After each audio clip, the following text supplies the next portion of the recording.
Buenas noches, entonces los saludo. Mi nombre es Henry Garzón, para quienes aún no me conocen o hasta hoy me están conociendo. Entonces la profesora Diana ha dejado grabada la clase y vamos a emitirla, ¿listo? Entonces vamos a comenzar la clase.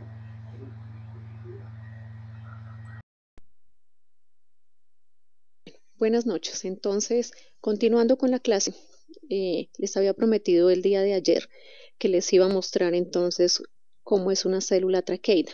En este diagrama podemos ver cómo en los helechos y unas plantas también reconocidas como licopodios, entonces de la raíz, estas plantas solamente poseen raíz, tallo y hojas, ¿ya?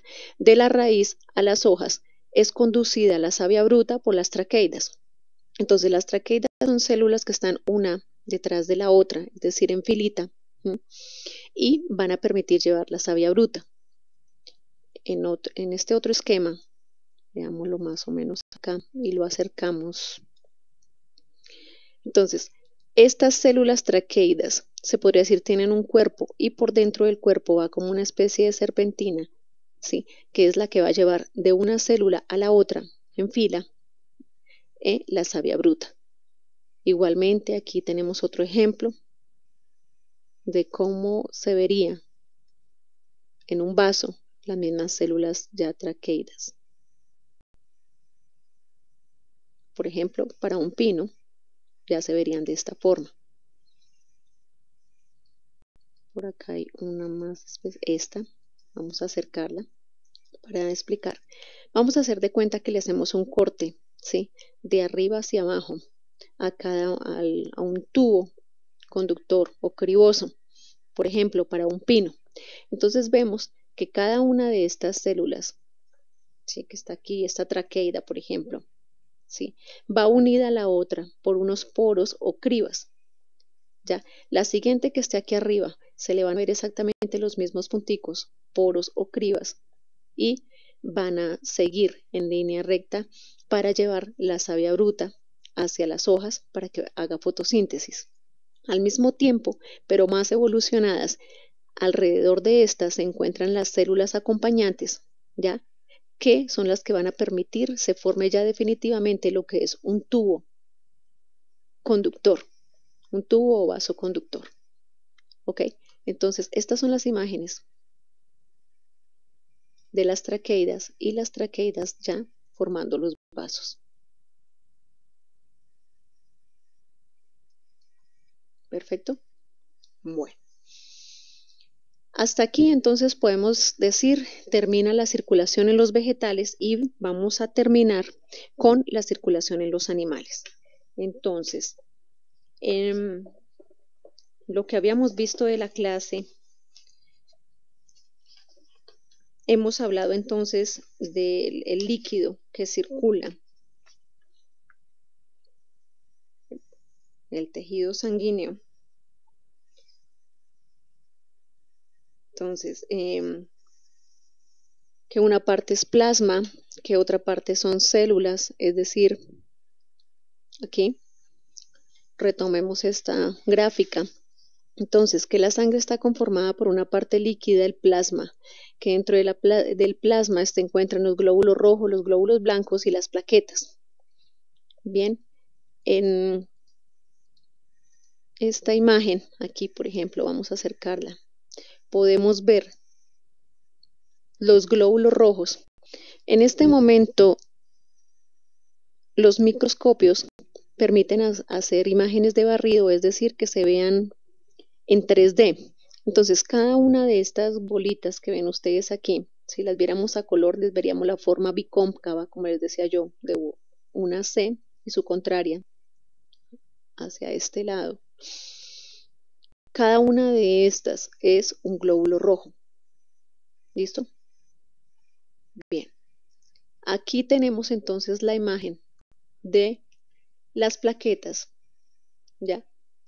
Que son las que van a formar los coágulos sanguíneos, es decir, evitar que la sangre se desperdicie e incluso hasta muera un ser vivo por causa de la misma. A esta parte izquierda, entonces, que vemos como espumitas, son los glóbulos blancos, es decir, nuestros guerreros que nos van a ayudar a defendernos contra bacterias y virus, ¿ya? Incluso hasta venenos en algunas ocasiones. Ellos hacen una guerra química para que estas sustancias no le hagan daño a nuestro cuerpo. Bien, ok. Sin embargo, el punto más importante de esta clase es comenzar a hablar con ustedes de lo que es los grupos sanguíneos en un ser humano. Entonces, habíamos hablado muy brevemente anteriormente de los grupos sanguíneos y habíamos dicho que en los glóbulos rojos del ser humano existen unas proteínas características llamadas aglutinógenos o antígenos.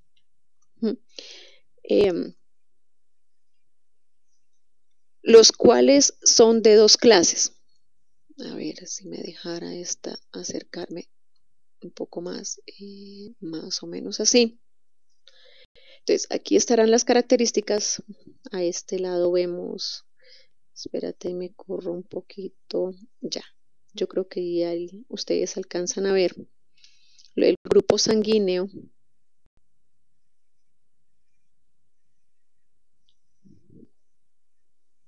Entonces, los grupos sanguíneos son de dos clases, A y B. El plasma sanguíneo también presenta proteínas, características llamadas aglutininas o anticuerpos. Son los anti, o sea, contrarios, como hablaba. Les comentaba yo a ustedes de una A minúscula. Por ejemplo, el anti del grupo B sería la A minúscula. Y para el grupo A sería la B minúscula. Bien. Entonces, en el ser humano se hallaron 4 grupos distintos de sangre diferentes que son el grupo A, el grupo B, el grupo AB y el grupo O, que poseen antígeno o aglutinógeno en los glóbulos rojos A, B, AB y para el grupo O ninguno. Ojo con esta información, aunque más adelante les voy a explicar un poquito más qué significa esto de ninguno. Lo mismo, anticuerpos o aglutinina del plasma. Entonces, contiene anti-B, ¿sí? La B minúscula, anti-A, la A minúscula. Para el grupo AB no hay ninguna aglutinina en el plasma, ¿sí? Y para el grupo para el grupo O hay aglutinina A y anti-B. O sea, anti-AB. Entonces, la aglutinación entre dos grupos sanguíneos se produce cuando a ver, ¿qué es la aglutinación? Primero que todo, cuando nosotros sufrimos algún accidente, de pronto, supongamos que íbamos corriendo en patines, nos caímos, aparte de la herida que nos hicimos, supongamos que quedamos inconscientes. Bien, en nuestros documentos, en la cédula, por ejemplo, se encuentra el grupo sanguíneo que cada cual pertenece y un más o un menos.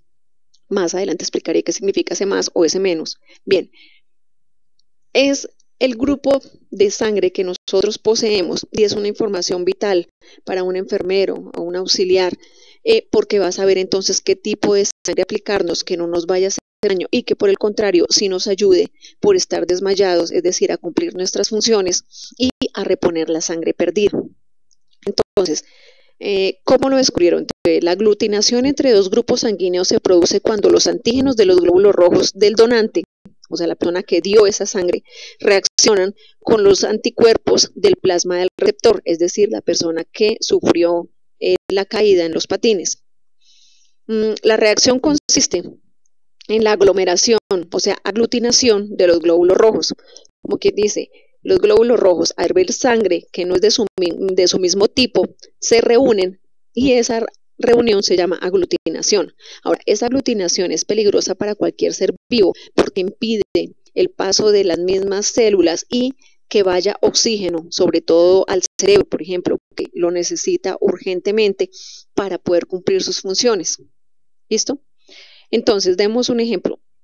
El grupo A tiene el antígeno A, ¿sí? Por el cual no puede darle sangre a una persona del grupo B. ¿Qué tiene el anticuerpo o el antígeno A? Porque se produciría la aglutinación de los glóbulos rojos y causaría la muerte. Por lo tanto, en un individuo no puede haber a la vez el antígeno A y el anticuerpo del mismo nombre, ya que son opuestos y se rechazan. Es decir, a una persona del grupo A no se le puede, poner del grupo B porque no lo recibe, es decir, no lo acepta. No hay una compaginación química que diga si son de nuestra misma especie. No. Entonces, ya al haber esas proteínas en la sangre, empiezan los problemas. Vamos a ver un cuadro, el de aquí abajito. ¿Quiénes entonces nos pueden donar sangre? O a esta persona que sufrió el accidente, ¿sí?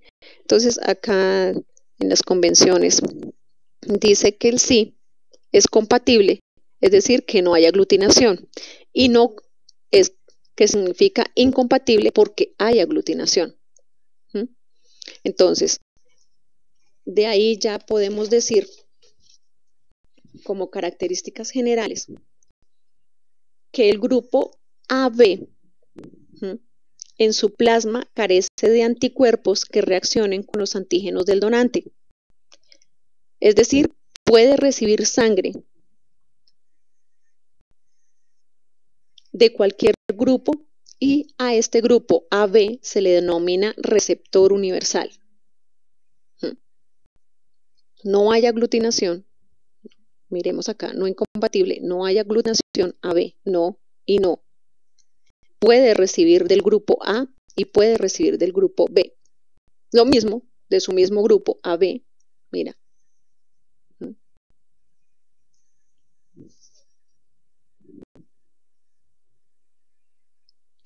¿Qué sucede entonces con el grupo O? ¿Sí? El que no tiene antígenos.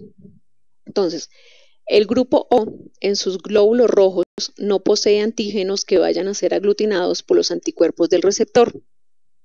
Puede donar sangre a cualquier tipo y se le llama donante universal. Entonces, como la sangre del O no tiene esa sustancia aglutinante, puede darle sangre a todos los grupos, sí, e incluso recibir de su mismo grupo, mas no puede recibir de los otros grupos.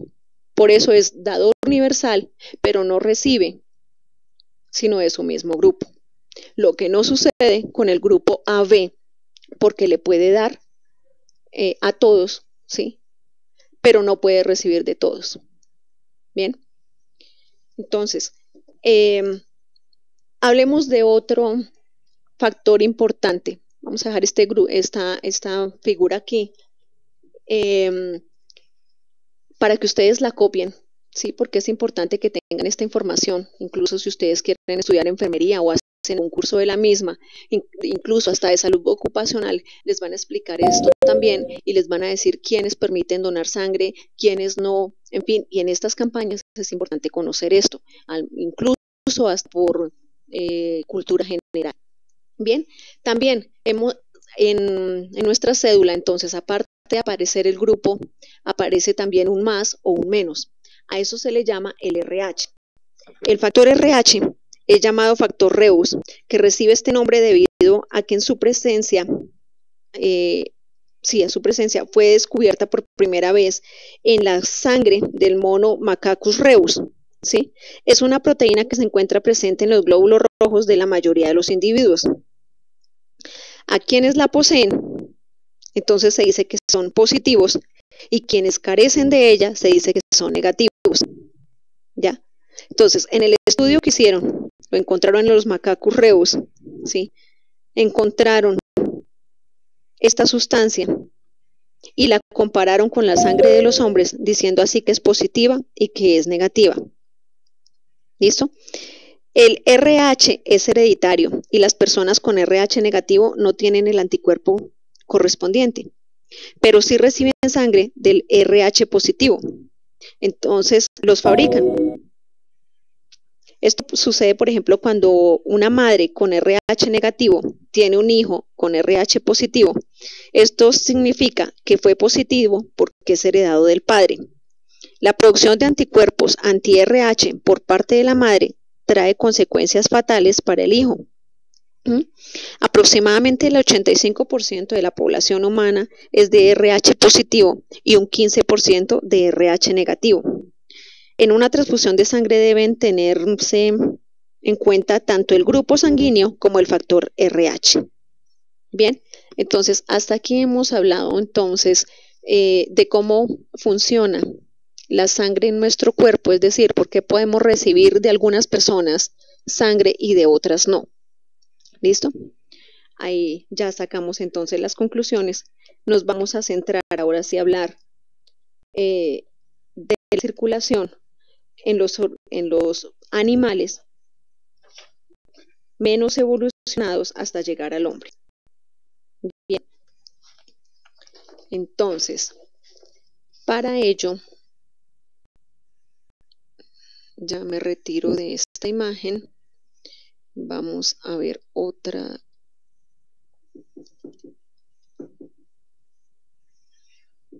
Bien, entonces,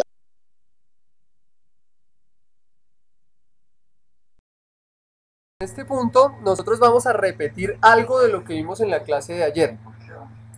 Entonces, es muy bueno para que ustedes tengan la información doble vez en este caso, para que vamos reforzando, ¿listo? Para que nos quede muy claro cómo es que es la circulación en los animales, ¿sí? Entonces, allí va.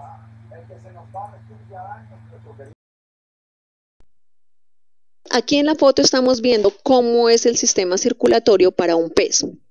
Dice que su aparato circulatorio es sencillo y completo, ¿sí? Lo forman una aurícula y un ventrículo. Una aurícula y un ventrículo. La aurícula y el ventrículo se encuentran ubicados en el corazón. Entonces, el aparato circulatorio es sencillo. ¿Por qué es sencillo? Porque solamente hace un ciclo. Hace un solo ciclo. Y a su vez es completo. ¿Ya? Porque el ventrículo pasa a la aurícula. Esto también lo podremos ver un tricito más adelante. Cuando estemos hablando incluso ahorita para los reptiles. Ayer en la gráfica que ustedes alcanzaron a ver, de pronto si no se cayó el sistema, hablábamos de los reptiles, por ejemplo, y hablábamos de las lagartijas y los cocodrilos. Entonces, vamos a especificar exactamente qué son los sistemas circulatorios abiertos.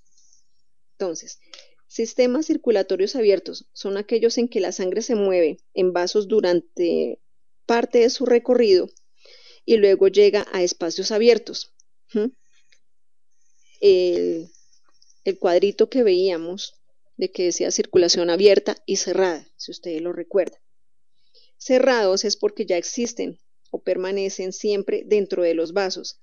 El intercambio de nutrientes y de productos de desecho se realiza gracias a la compleja red de vasos muy finos que cada órgano posee. Y este tipo de sistema lo encontramos, por ejemplo, en la lombriz de tierra, en los pulpos, en los calamares y en todos los vertebrados. ¿Cuándo un sistema circulatorio es sencillo? En el caso de la circulación se presenta, por ejemplo, en los peces. La sangre es impulsada por una sola vez al corazón, llegando a los órganos y tejidos con poca presión. ¿Listo? Ok, entonces, el sistemas circulatorios dobles es, por ejemplo, en el caso de los anfibios, reptiles, aves y mamíferos, es decir, ya los más evolucionados.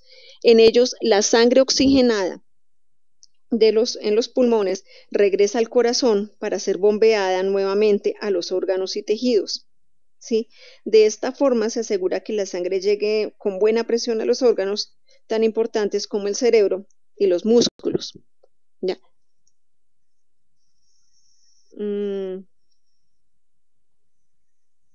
¿Qué son sistemas circulatorios entonces completos e incompletos?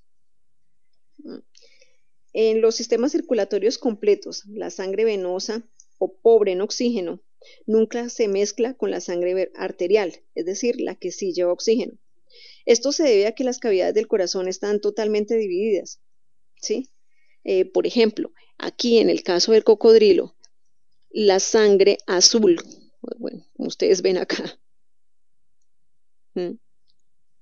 es la sangre no oxigenada.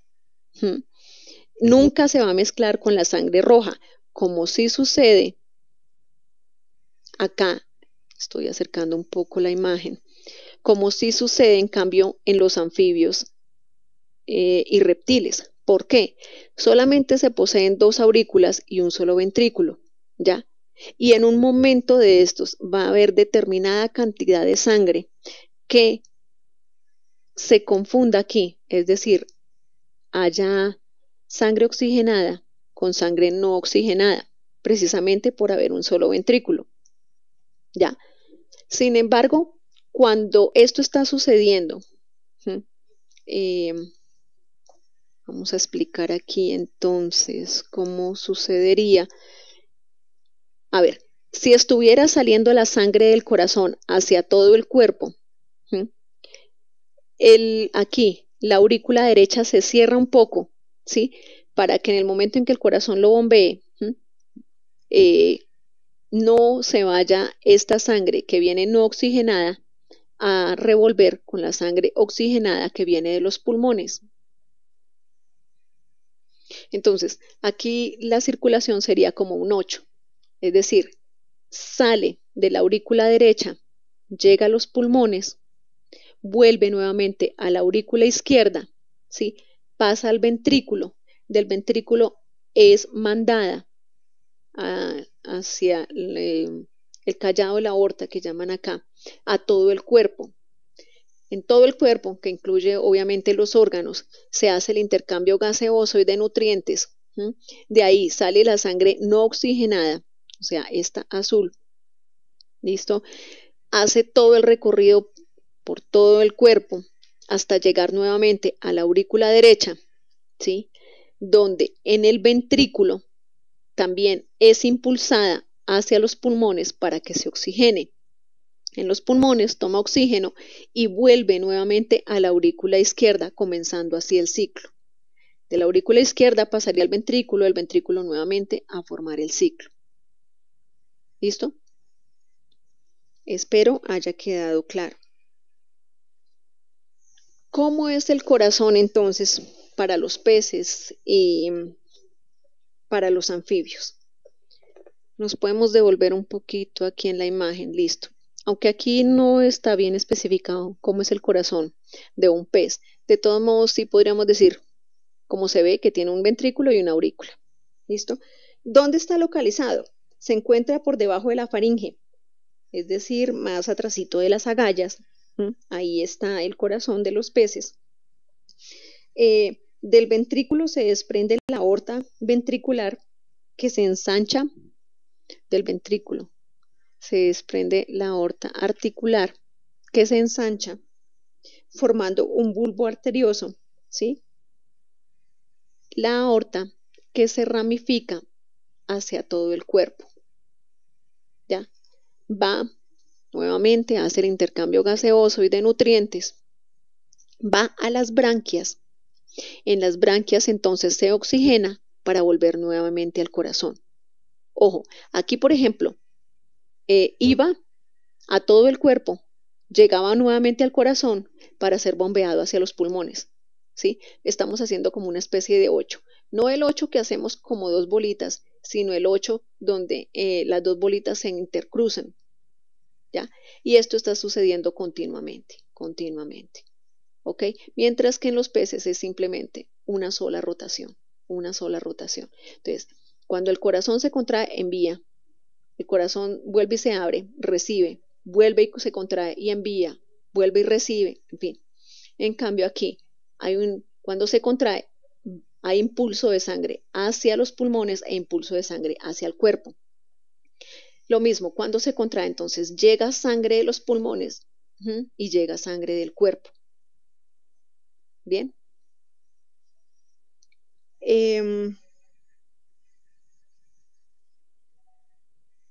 del ventrículo, acá, entonces salen, si vemos aquí del ventrículo salen una arteria que va hacia todo el cuerpo, una sola, y también, es decir, va para todo el cuerpo. También de las aurículas hay una que llega de todo el cuerpo y una que sale para los pulmones. ¿Listo? Comentábamos entonces que hay reptiles, por ejemplo, como la lagartija, que no vive dentro del agua, ¿sí? Y los anfibios, por ejemplo, las ranitas y los sapitos, ellos viven en el agua, pero no viven sumergidos todo el tiempo en ella. Si nosotros los vemos nadando en su hábitat natural, siempre nadan, pero con la cabeza por fuera, es decir, permitiendo que siempre haya el intercambio de oxígeno, porque no pueden mantener la respiración, es decir, acumular oxígeno en sus células, ¿ya? Y sienten entonces, como nosotros cuando entramos a una piscina, nos sentimos agotados y tenemos rápido que salir a buscar aire. ¡Ah! Más o menos así hacemos para poder oxigenar. ¿Por qué? Porque solamente posee un ventrículo. Ok. En los cocodrilos sucede algo muy particular. Los cocodrilos son reptiles, pero ellos tienen la capacidad de esconderse debajo del agua. Entonces, al esconderse debajo del agua, ellos tienen que resistir mucho tiempo, más de lo que resistiríamos o que resistimos nosotros los humanos, y más aún si no practicamos este deporte de natación, para poder mimetizarse, es decir, meterse dentro del agua, esconderse ahí para poder capturar a sus presas.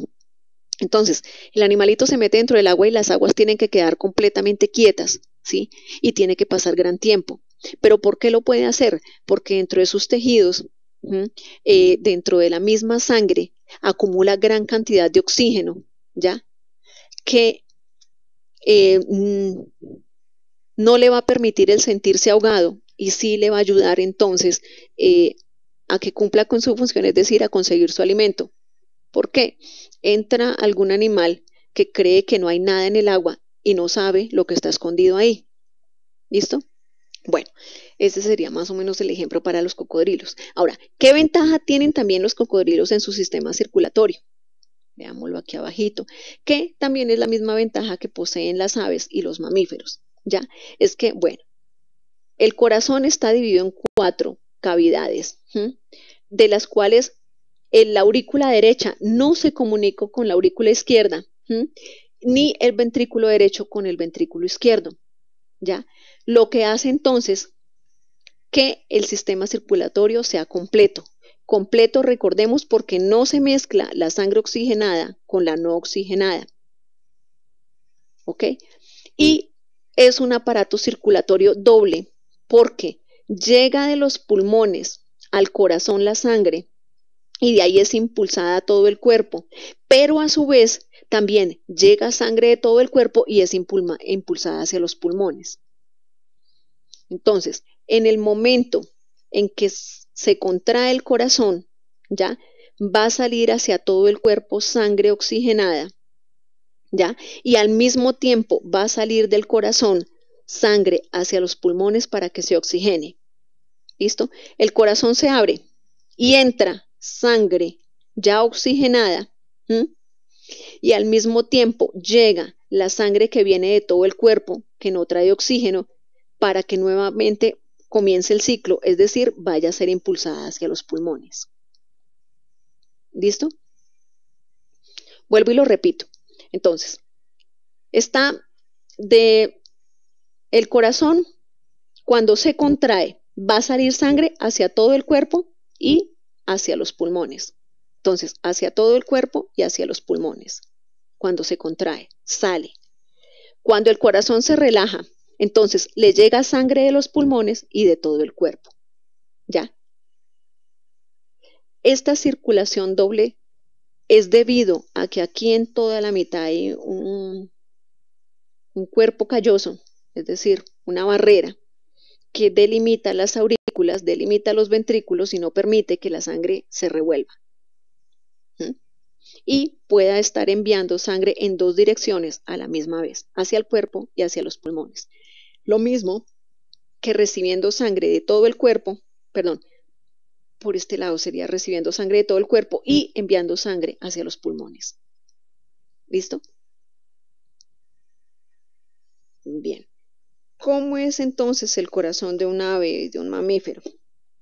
El corazón de un ave se encuentra detrás del buche, más o menos si a la altura del pecho, por ejemplo, nosotros alzamos una gallina, sentimos el buche, detrás de ese buche se encuentra el corazón, ¿sí?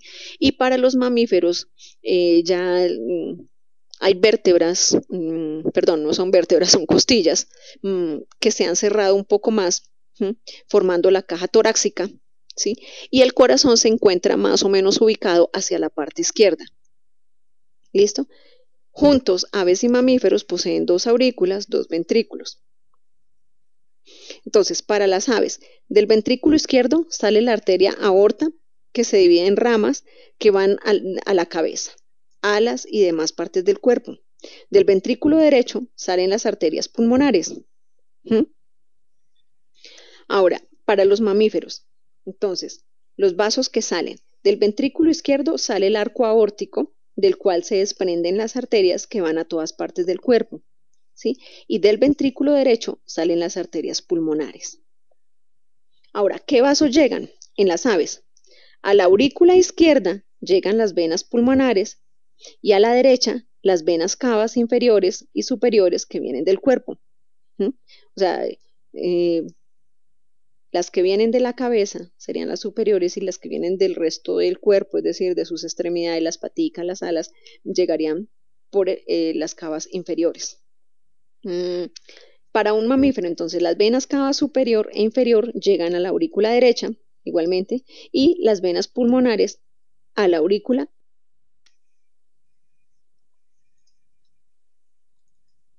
Bueno, buenas noches. Entonces, continuando con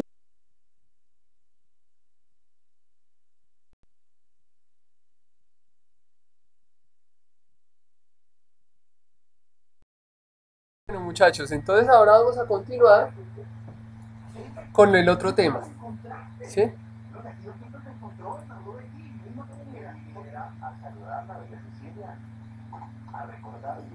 Bueno, entonces vamos a mirar acá el corazón, ¿listo? Vamos a mirar el corazón, entonces tenemos acá lo siguiente, ¿listo? Para que ustedes sepan allí. Entonces tenemos, el corazón es un órgano muscular hueco, de forma cónica, con la punta dirigida hacia abajo y la base hacia arriba. Está situado en la cavidad torácica, entre los dos pulmones. Estamos hablando del corazón humano, ¿no? Estamos hablando ahora del sistema circulatorio humano. ¿Listo? Está situado en la cavidad torácica, entre los dos pulmones y ligeramente inclinado hacia la derecha. Y descansa sobre el músculo llamado diafragma. Bueno, acá vamos a buscar un gráfico que nos muestre esto que estamos hablando. Está acá.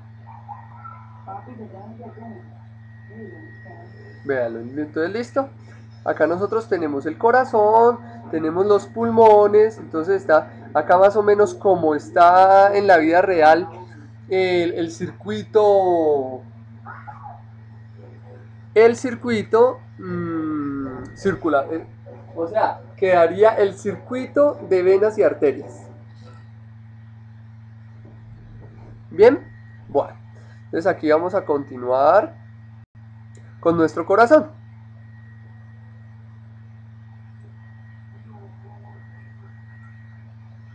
Entonces tenemos allí.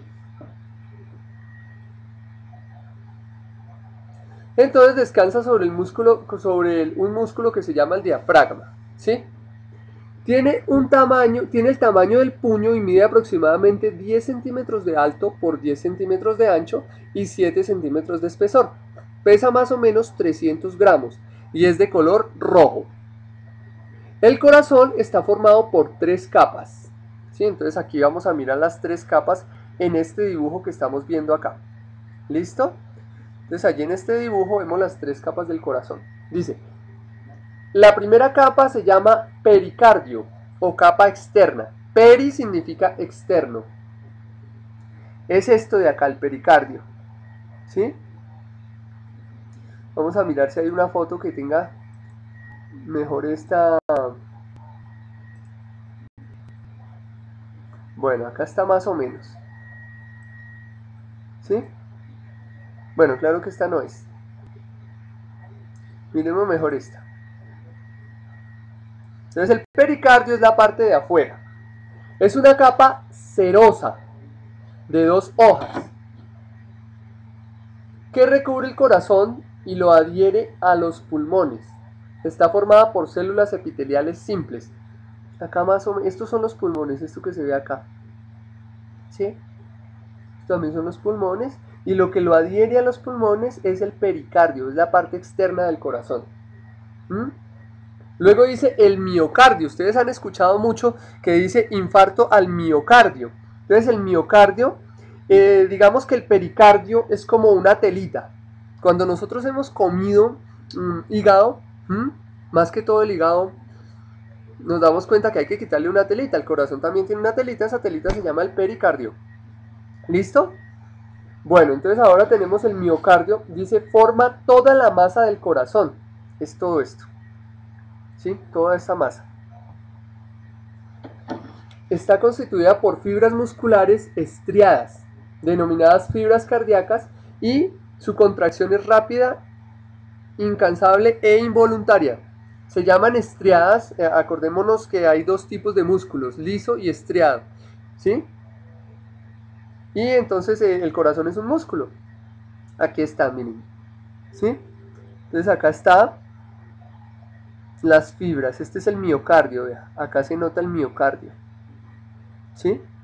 Y aquí esta telita que se ve aquí alrededor es el pericardio. ¿Listo? Y aquí está pues el corazón sin corte. Este es un corte del corazón. ¿Listo?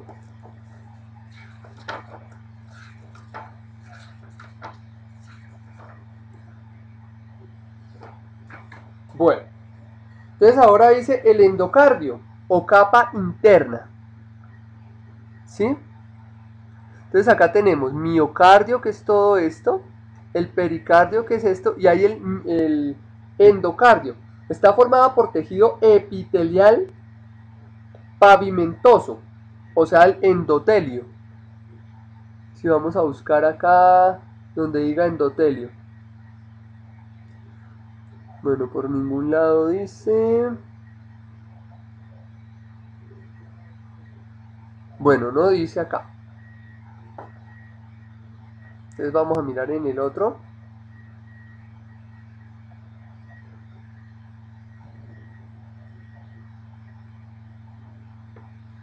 No, tampoco. Bueno. Entonces dice. Esta túnica se continúa en los vasos sanguíneos. Ahora vamos a mirar la conformación externa y la interna del corazón.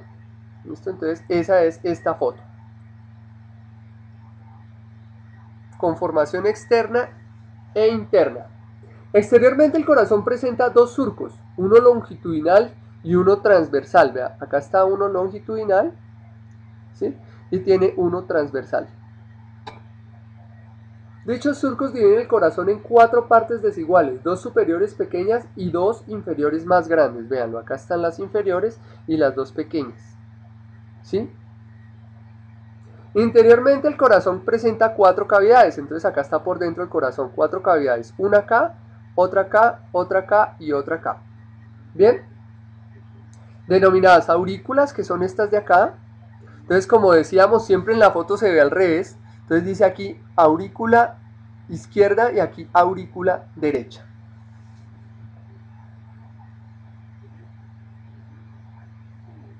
Y las 2 inferiores más grandes se llaman los ventrículos, ventrículo izquierdo y ventrículo derecho. Los ventrículos. Estas cavidades están separadas por tabiques, estos tabiques. ¿Sí? Cuando uno es pequeño, acá tiene como una comunicación. ¿Sí? Entonces, acordémonos que acá viene la sangre ya del resto del cuerpo, del resto del cuerpo humano, ¿sí? O sea, cuando ha ido por el cuerpo, viene acá y de aquí sale a los pulmones, de acá mismo, ¿sí? O sea, de aquí baja acá y de aquí, o sea, la sangre viene del cuerpo por acá y de acá la devuelve a los pulmones, ¿sí? Y entonces acá está la sangre sin oxigenar y acá está la sangre oxigenada, ¿sí? Entonces cuando uno es pequeño, cuando uno es niño, esto está acá, hay una válvula, ¿sí? Que entonces está comunicado estos dos lados. Acá que tenemos esto de una vez vamos a empezar a mirar acá válvulas que hay. Acá hay una que se llama válvula bicúspide, que queda acá, y acá queda otra que se llama la válvula tricúspide, a este lado. Son las dos válvulas que tiene el corazón, ¿sí? Y acá pues las venas, entonces ya vamos a mirar eso. Listo. Entonces dice, las aurículas, estas dos, una izquierda y otra derecha, a ellas llegan los vasos sanguíneos llamados venas, a las aurículas. Entonces acá está una vena y acá llega la otra vena, ¿sí? Ya la profesora explicó la diferencia que hay entre venas y arterias. Entonces cada aurícula se comunica con el ventrículo respectivo por medio de un orificio auriculoventricular, el cual se haya provisto de una válvula, lo que hablábamos, acá hay una válvula, acá hay otra válvula, entonces a este lado la bicúspide y acá la tricúspide. Los ventrículos entonces son uno izquierdo y otro derecho, de ellos parten los vasos sanguíneos denominados arterias. Entonces de aquí de los ventrículos parten las arterias. Entonces por ejemplo acá está el callado aórtico, ¿sí? Arteria coronaria derecha y arteria coronaria izquierda. Acá vienen algunas cosas de las arterias, entonces acá vemos al otro lado, acá también vemos arterias, ¿sí? Entonces acá viene la arteria subclavia izquierda, acá vienen algunos nombres, esta es la arteria pulmonar, ¿sí? Y también tiene venas.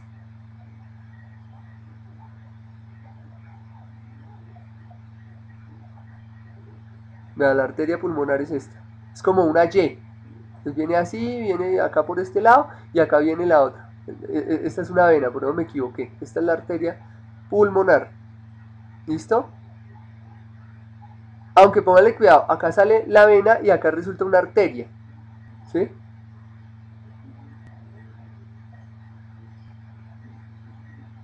Entonces la diferencia entre las venas y arterias, como decía la profesora, tiene que ver con lo que circula en ellas, ¿no?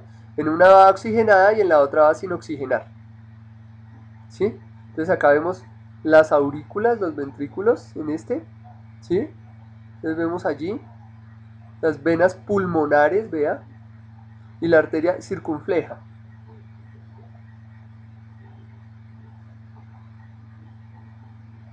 Entonces acá está la subclavia derecha y acá está la subclavia izquierda. Bueno, ahí estaba. Entonces los ventrículos.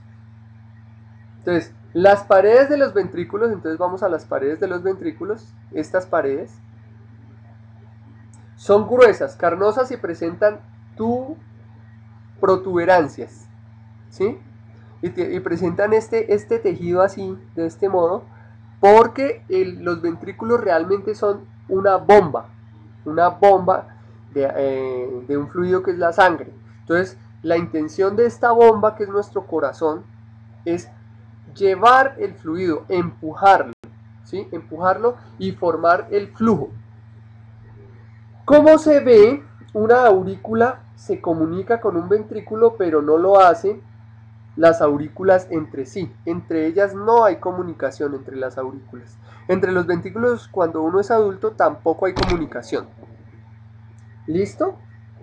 Por eso se considera el corazón dividido en un corazón derecho y otro izquierdo. Entonces tenemos acá el corazón izquierdo y el corazón derecho. ¿Listo? Bueno. Entonces las válvulas son la válvula bicúspide, como hablamos, y la válvula tricúspide, ¿sí? Están formadas por repliegues membranosos, está acá, vamos a mirar si de pronto tenemos otro donde me muestra un corte. por dentro y un corte por fuera. Sí, señor, acá está. Entonces acá tenemos una válvula acá, otra válvula acá, ¿sí? Que es a la salida de los ventrículos hacia las venas y hacia las arterias. Este es un corte interno y este es una estructura histológica, dice allí, ¿sí? Entonces muestra aquí las fibras del ventrículo derecho, las del ventrículo izquierdo, ¿sí? Que es el endocardio que decíamos antes. Este es el miocardio y el pericardio. Aquí están las fibras, aquí sí se ven bien. Y las arterias venosas y coronarias, acá se ven pequeñitas, ¿sí? Bueno. Entonces, la válvula biscúspide y tricúspide. Acá está la tricúspide y esta es la bicúspide acá.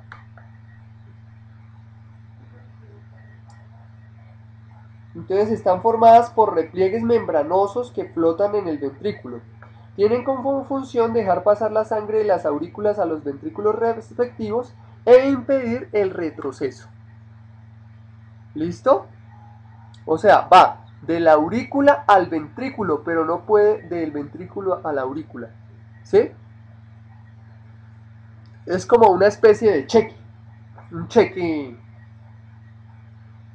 Bueno, y acá vamos a mirar el corazón desde arriba, en esta otra figura. Entonces acá tenemos el corazón visto desde arriba, ¿sí?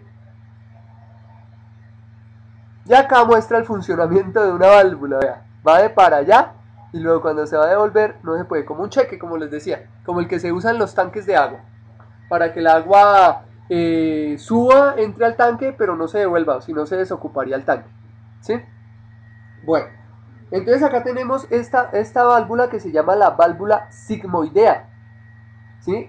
Entonces, como veíamos en la otra, son las válvulas sigmoideas ambas, que van de los ventrículos hacia las arterias y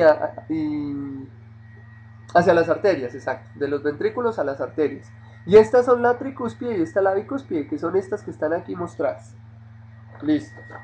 Aquí tenemos esos dibujos. Bueno, vamos a mirar acá.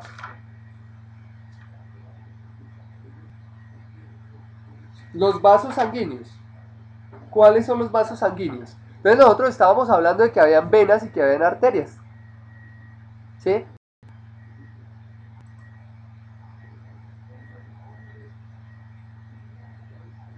Bueno, acá también muestran las válvulas, vean. Una válvula abierta y acá la válvula cerrada, ¿sí? Entonces por la contracción acá de los músculos. Entonces acá muestran más o menos cómo es la circulación. Entonces siempre viene la sangre por acá, ¿sí? Pasa al ventrículo y de acá sale para allá, hacia los pulmones.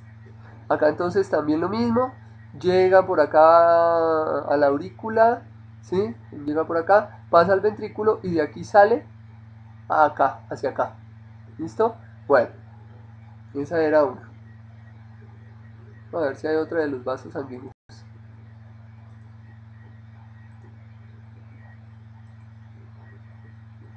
No. Entonces vamos a dejar acá esta imagen que me muestra algunos vasos sanguíneos.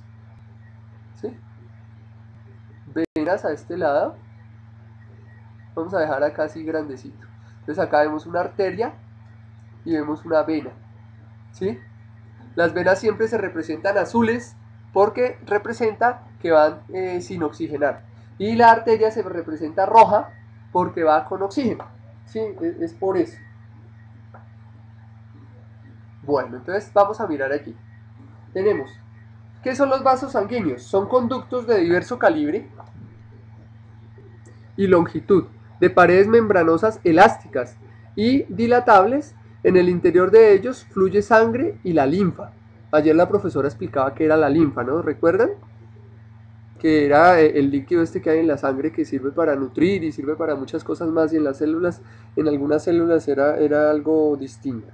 Bueno, los vasos sanguíneos son de tres clases: las arterias, las venas y los capilares. Entonces, las arterias, ¿sí? Que como hablábamos son las que van de color rojo en la mayoría de los dibujos, ¿sí? Y ¿qué son? Son vasos sanguíneos que nacen en los ventrículos, Se alejan con sangre del corazón y a medida que lo hacen se subdividen. Tienen como función transportar sangre del corazón hacia los tejidos para llevarles sustancias nutritivas. Las paredes de las arterias son resistentes y elásticas. Cuando se cortan, la sangre brota a sacudidas, ya que ellas conservan su forma circular y su calibre. Se localizan profundamente casi en contacto con los huesos. La mayoría de las arterias transportan sangre oxigenada, sangre arterial de color rojo escarlata, excepto la arteria pulmonar que lleva sangre venosa.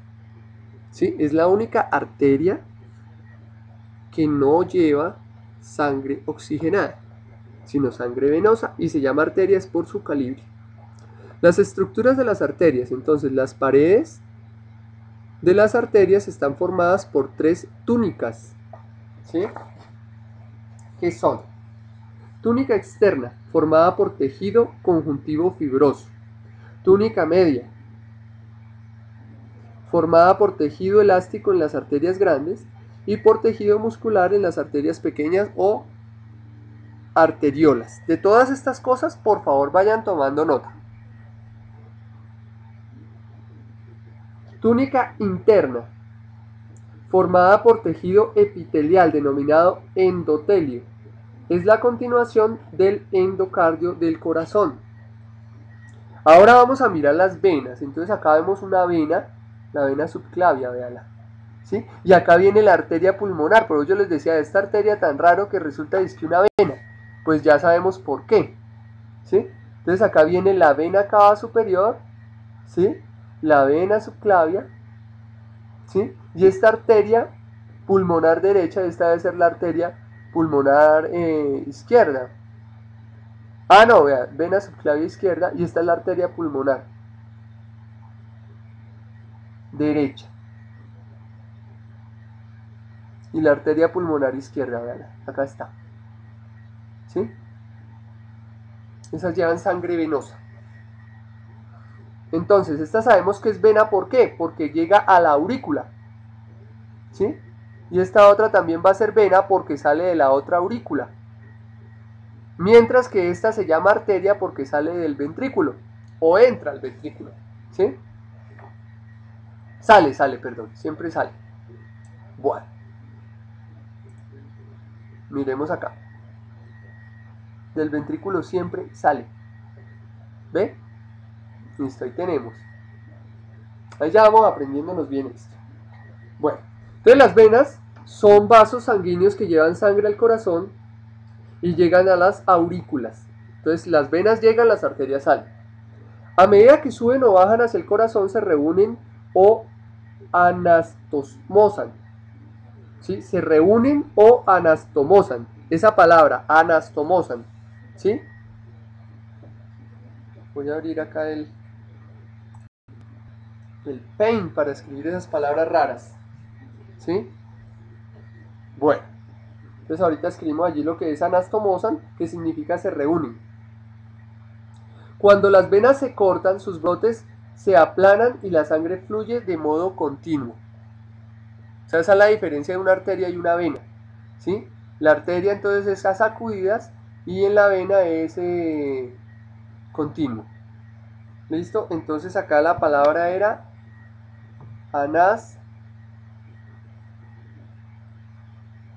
anastomosan. ¿Listo? Entonces allí tenemos anastomosan. ¿Qué significa? Reunirse.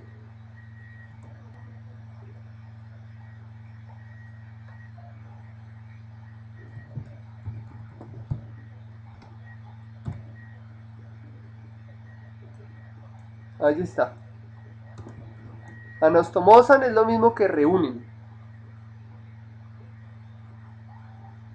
En su interior, las venas, especialmente las que recorren los miembros inferiores, presentan válvulas, cuya cavidad mira hacia el corazón. Su función es impedir que la sangre se regrese. ¿Sí? Entonces ahí está.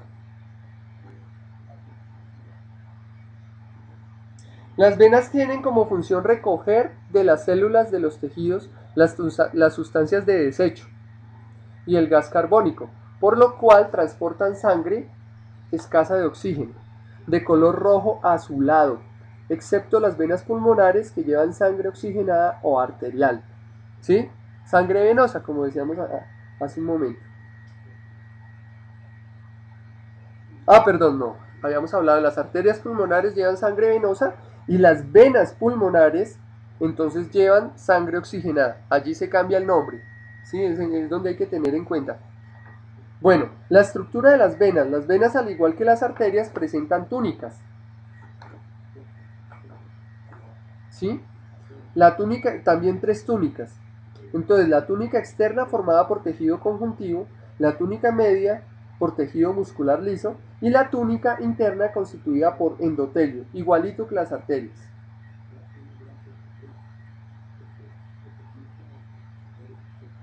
Los capilares están formados por endotelios. Entonces me muestran aquí los capilares sanguíneos. ¿Sí?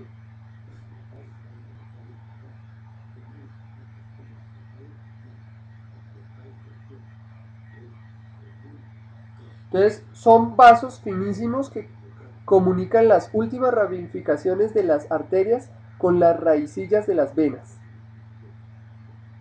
Los vasos capilares forman redes que se distribuyen en todo el cuerpo y sus paredes están formadas únicamente por el endotelio. A pesar de ser tan delgados, la sangre fluye con gran facilidad en su interior y a nivel de ellos, la sangre arterial se transforma en sangre venosa, es decir, entrega a las células de los tejidos las sustancias y el oxígeno y recoge de estas las sustancias de desecho y el gas carbónico. Vamos a mirar cómo es la organización de los vasos sanguíneos, ¿sí? Entonces, ahí sí vamos a tener este dibujo.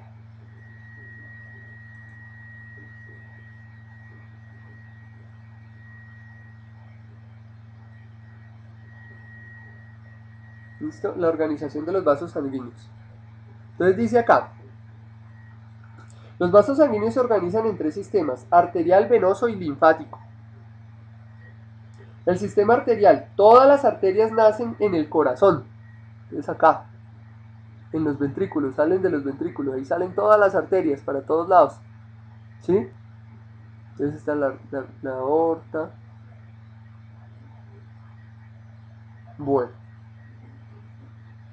Lleva la sangre oxigenada a diferentes partes del cuerpo. Se exceptúan las arterias pulmonares, como ya hemos visto, que transforman sangre venosa.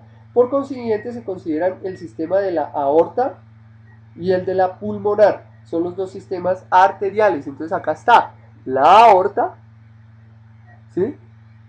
Y la pulmonar que viene acá por debajo. ¿Sí? Bueno. Entonces, la arteria aorta nace en el ventrículo izquierdo, aquí. Perdón, en el izquierdo, acá es al revés. Entonces nace acá. Se dirige hacia arriba formando la aorta ascendente. Luego se recurva constituyendo el callado de la aorta. Acá se veía mejor. Acá está la aorta.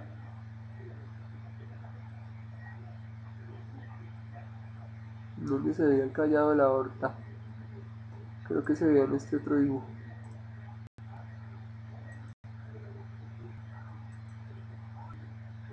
Acá. El callado aórtico, vean. Entonces esta es la aorta y forma el callado aórtico. Aquí está.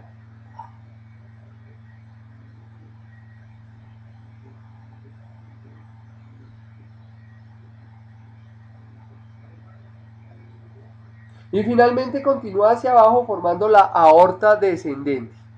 Entonces viene acá el callado aórtico, sube y luego para abajo. ¿Listo? Luego dice, de la aorta ascendente se originan las arterias coronarias que irrigan las paredes del corazón. Lo que hemos mirado acá. La arteria coronaria. Ahí está. Del callado de la aorta se desprenden tres ramas que son el tronco braquicefálico, de él sale la arteria carótida derecha,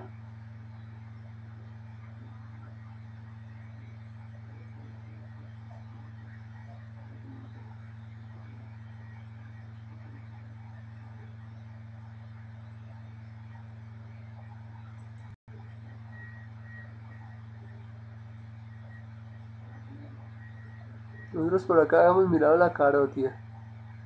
Bueno. Bueno, todos estos nombrecitos y toda esa cosa, eso no se los van a preguntar en el ICFES así directamente, de pronto los ponen a leer. Porque recordemos que el ICFES se lee y se saca una conclusión de la lectura. ¿Sí? Bueno, entonces la carótida derecha va con sangre para el cuello y la cabeza. Entonces de pronto aquí se ve mejor acá. Acá. ¿Sí? Para el cuello y la cabeza.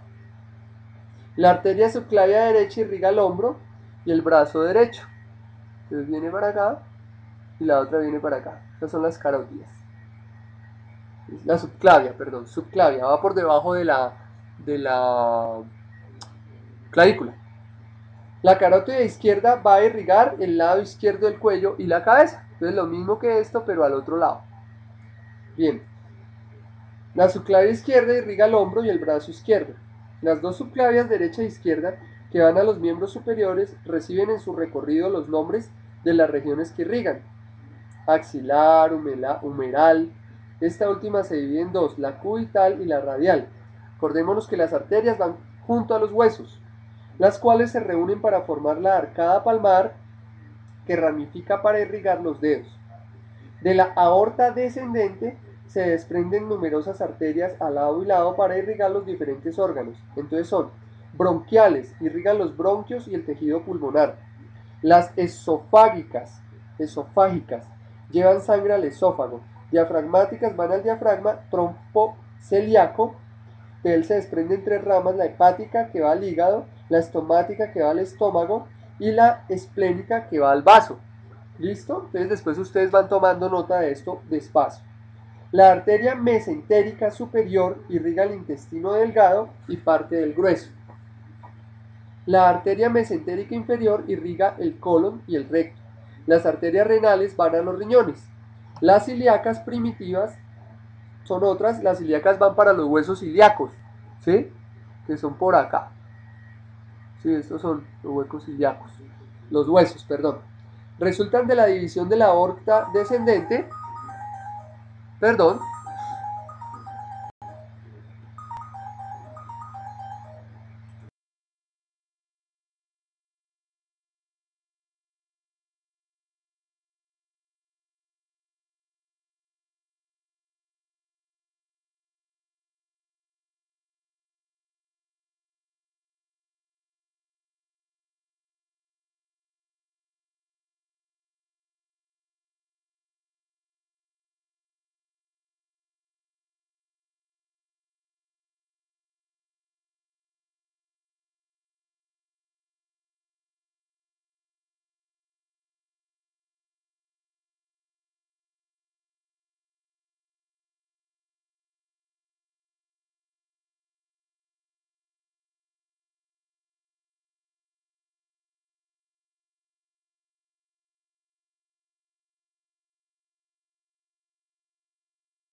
bueno, muchas gracias.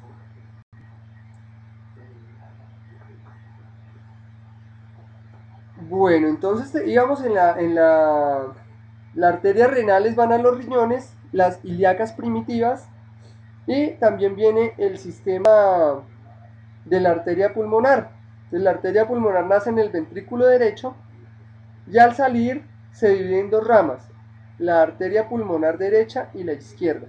Estas se irrigan a los respectivos pulmones en donde se ramifican. Entonces esa es la pulmonar. Entonces dice acá en el ventrículo derecho, o sea acá. ¿Sí? Son estas.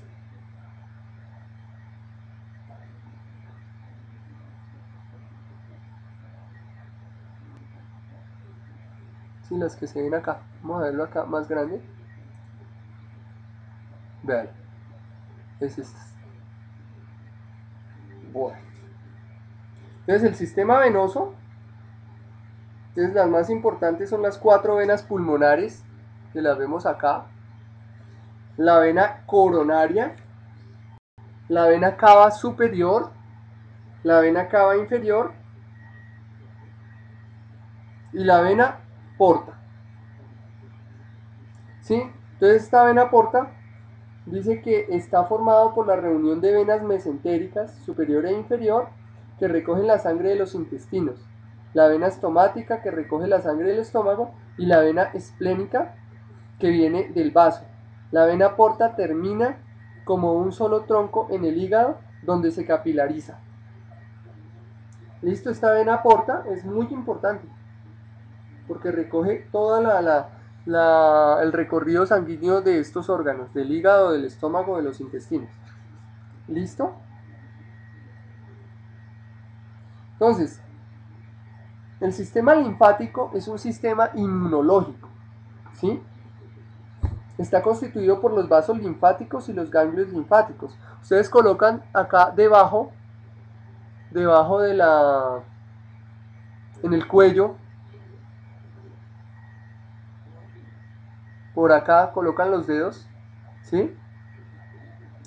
Y ustedes ahí sienten unas bolitas, esos son los ganglios linfáticos.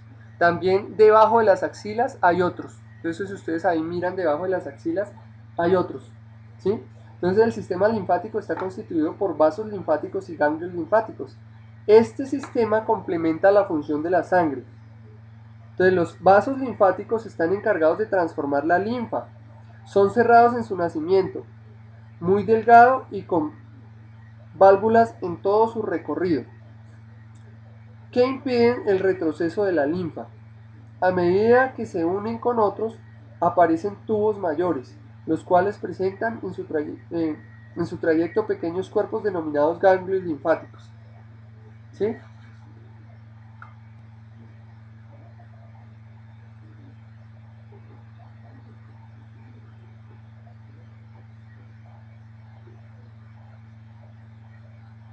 Entonces tenemos el conducto torácico. Recoge la linfa de las extremidades inferiores, la pelvis, el abdomen, el pulmón izquierdo y del lado izquierdo de la cabeza y el tórax. Este vaso vierte su contenido en la vena subclavia izquierda. Por eso es tan importante la subclavia. ¿Sí? Y la gran vena linfática recibe la linfa que viene de la parte derecha de la cabeza, el tórax, el brazo y el pulmón derecho. La gran vena linfática desemboca en la vena subclavia derecha. Por eso las subclavias son tan importantes. ¿Sí? Las venas subclavias. Entonces, los ganglios linfáticos son abultamientos que se presentan en el recorrido de los vasos linfáticos. En los ganglios la linfa circula lentamente y los glóbulos blancos linfocitos se multiplican. ¿Sí? Por eso se llama linfa y por eso se llama linfocitos. ¿Sí? Viene todo de lo mismo. Los ganglios constituyen el punto de reunión de varios vasos. A los que llegan se les llaman vasos aferentes y a los que salen los que salen del ganglio se llaman eferentes. Entonces acordémonos, aferentes llegan, salen eferentes. Entonces los ganglios son más numerosos que era donde yo les decía, en la ingle, en la axila y en la región posterior del cuello. Entonces ahora vamos a mirar la fisiología del corazón ya para terminar. Aquí está. Entonces,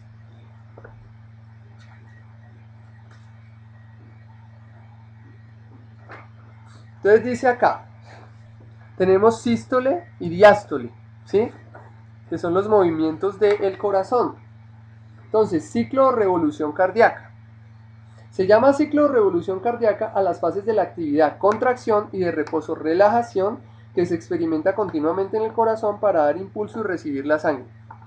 Estos movimientos rítmicos son debidos a la contractilidad de las fibras musculares que constituyen el miocardio. Cuando éste se contrae, la sangre pasa de las aurículas a los correspondientes ventrículos. y de ellos a las principales arterias. Entonces cuando se contrae viene para acá, vean, viene en este movimiento. Entonces se llama sístole, ¿sí? Y diástole es cuando se relaja.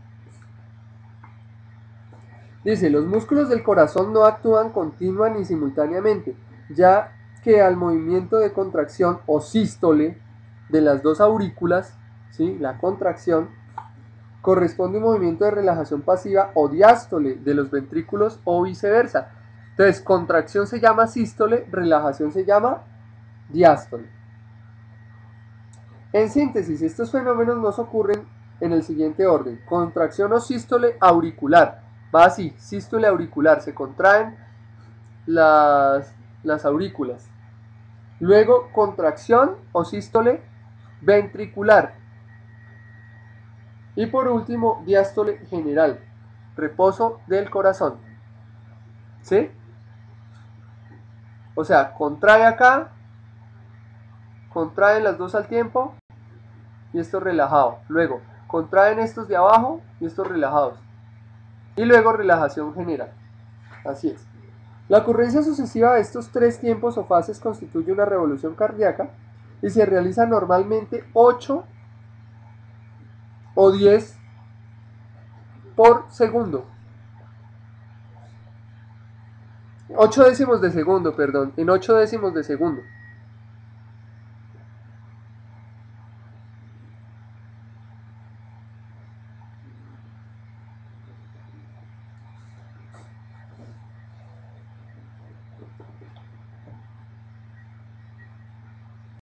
O sea que en 10 segundos se hacen 8 pulsos, ¿sí? Cuando uno se toma el pulso es eso. Bueno, la sístole auricular tiene una duración de 0.1 segundo y consiste en la contracción simultánea de las dos aurículas. En este momento la sangre contenida en ellas proveniente de las venas cavas y venas pulmonares expulsada hacia los ventrículos es impulsada hacia los ventrículos correspondientes que se encuentran relajados a través de los orificios auriculoventriculares cuyas válvulas tricúspide y bicúspide se encuentran abiertas. La contracción de la aurícula ocasiona el cierre de los orificios de las venas para impedir el retroceso de la sangre. Ahora la sístole ventricular, o sea, esta de acá. Se sucede inmediatamente después de la fase anterior y dura 0.3 segundos.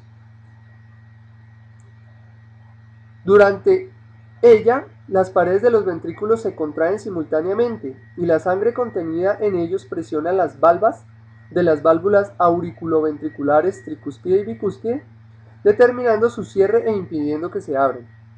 Al mismo tiempo, la sangre contenida en los ventrículos ejerce una gran presión, la cual produce la abertura de las válvulas sigmoideas ubicadas en el nacimiento de las arterias aorta y pulmonar, siendo entonces impulsada la sangre hacia dichos vasos. Y ahora viene el diástole general, que entonces dura también 0.3 segundos. Entonces, una vez desocupados los ventrículos, se cierran las válvulas sigmoideas de las arterias, debido a que en estos vasos la presión de la sangre es mayor que en los ventrículos relajados. Además, se abren las válvulas bicúspide y tricúspide y la sangre fluye libremente a los ventrículos.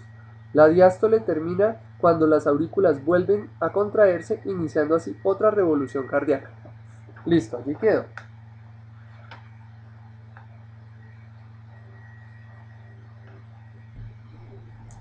Entonces allí vamos a mirar qué más nos faltó. Quedó completamente todo lo que nos había dejado la profesora Diana para hoy. Sí. Perfecto. Entonces allí tenemos nuestro corazón, ya sabemos cómo es la circulación, cómo son los diferentes movimientos del corazón y los tenemos allí. Entonces ha quedado listo y ustedes ya entonces ya saben cómo es la circulación en animales y cómo es la circulación en el ser humano. Entonces damos por terminado nuestro tema de hoy. Muchas gracias por haber asistido y nos vemos mañana. Que Dios los bendiga.